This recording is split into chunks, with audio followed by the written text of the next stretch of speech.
Welcome back to Explaining Everything, the channel where we unravel the mysteries behind the everyday stuff you never even thought to question.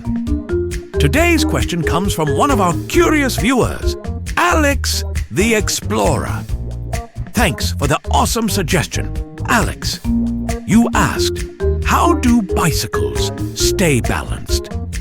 If you've ever hopped on a bike and thought, how does this thing not tip over every 2 seconds? Well, you're not alone. Whether you're cruising around town or just learning to ride, the secret behind staying upright is more fascinating than you might think. Let's pedal through the science of balance and bikes right here on Explaining Everything.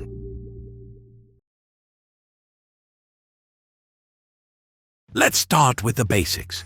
Bicycles are basically just metal sticks and rubber circles, but they still manage to defy the laws of gravity.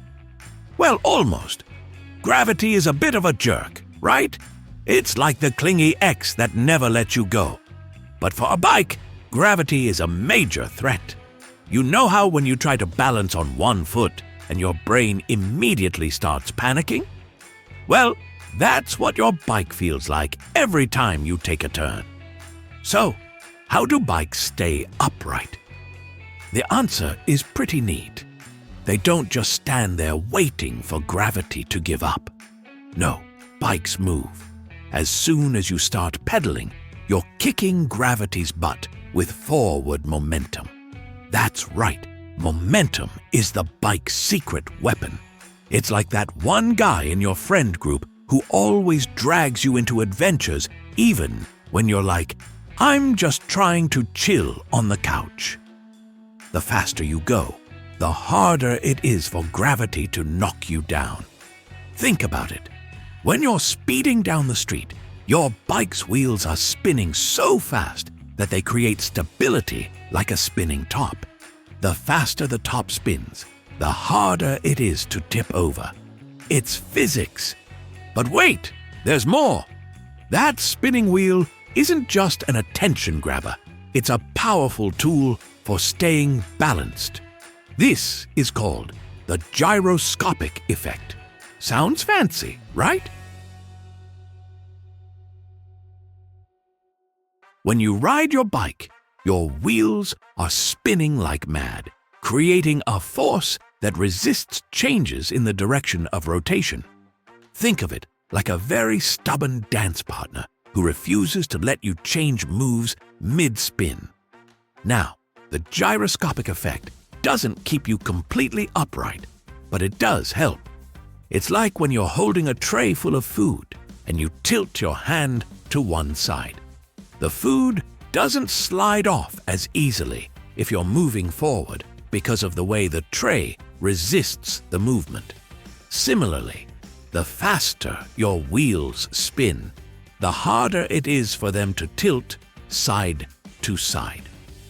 Okay, we've got the whole momentum and gyroscopic thing going, but that still doesn't explain why bikes don't just fall to the left or right when you're coasting.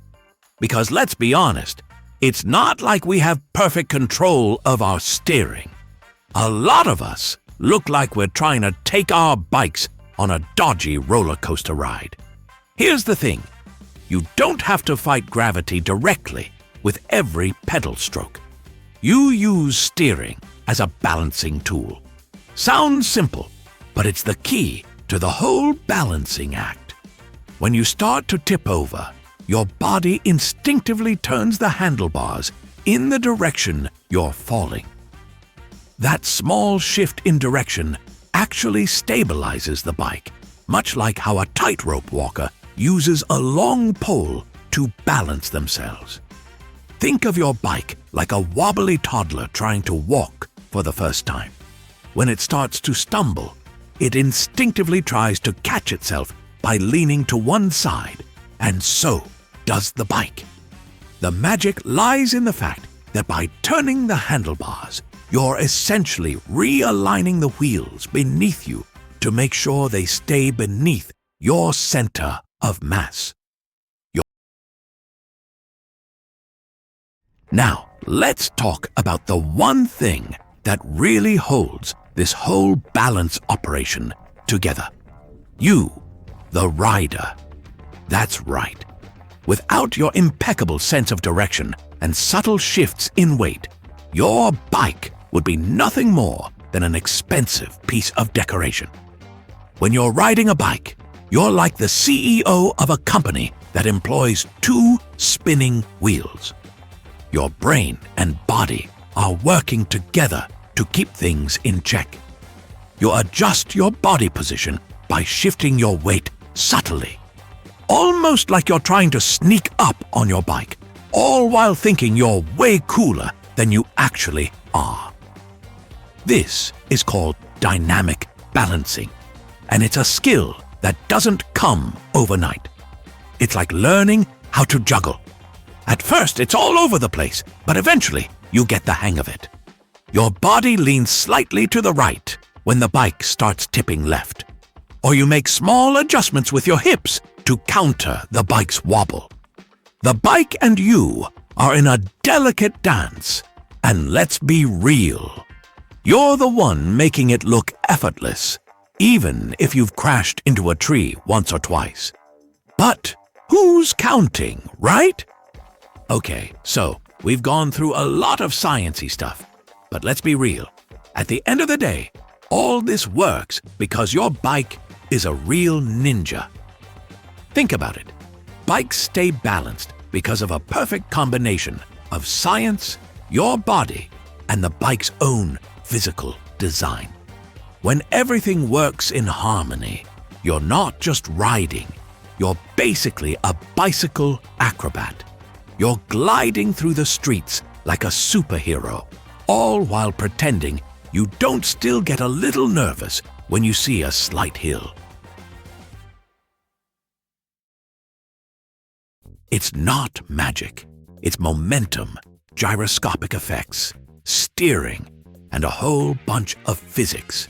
And at the end of the day, it's you, trusting your bike and your own finely tuned balancing skills. So, next time you see someone riding a bike and looking way too cool for school, just remember, they're not just showing off. They're performing a finely honed dance of physics, skill, and muscle memory, and probably trying to avoid that one rock on the path.